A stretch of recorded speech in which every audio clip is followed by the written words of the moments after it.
La grande romancière américaine, tout est dit dans cette couverture du Time. Toni Morrison est la seule auteure afro-américaine à avoir reçu le prix Nobel de littérature. C'était en 1993. Denis Christel Sassou Nguesso a-t-il fraudé ? Le fils du président congolais, député d'Oyo, est aujourd'hui cité dans un rapport publié par l'ONG britannique Global Witness. Il aurait détourné plus de 50 millions de dollars du trésor congolais par le biais de sociétés écrans basées à Chypre en 2014. La devise chinoise sous la barre des 7 yuan pour 1 dollar, du jamais vu depuis 11 ans, depuis la crise financière de 2008.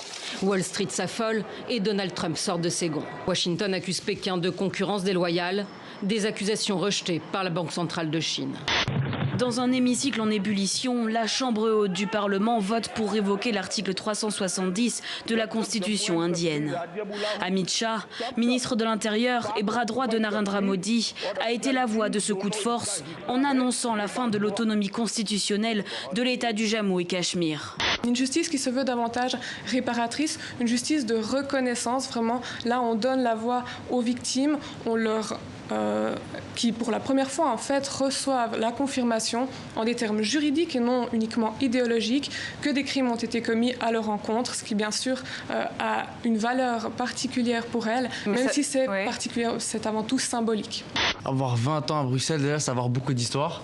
Tout ce qui est jeunesse, amourette, etc. Donc en fait, nous on essaie de retranscrire ça dans notre musique. T'es sorti du navire sans réfléchir, sans même te demander si tu t'en vas tout de suite, pourra-t-on un jour se retrouver? J'ai pas compris ton choix, t'as perdu la tête dans le brouillard. Je ne savais pas qu'une rose aussi belle aurait pu faner. Moi si j'étais un homme, je serais capitaine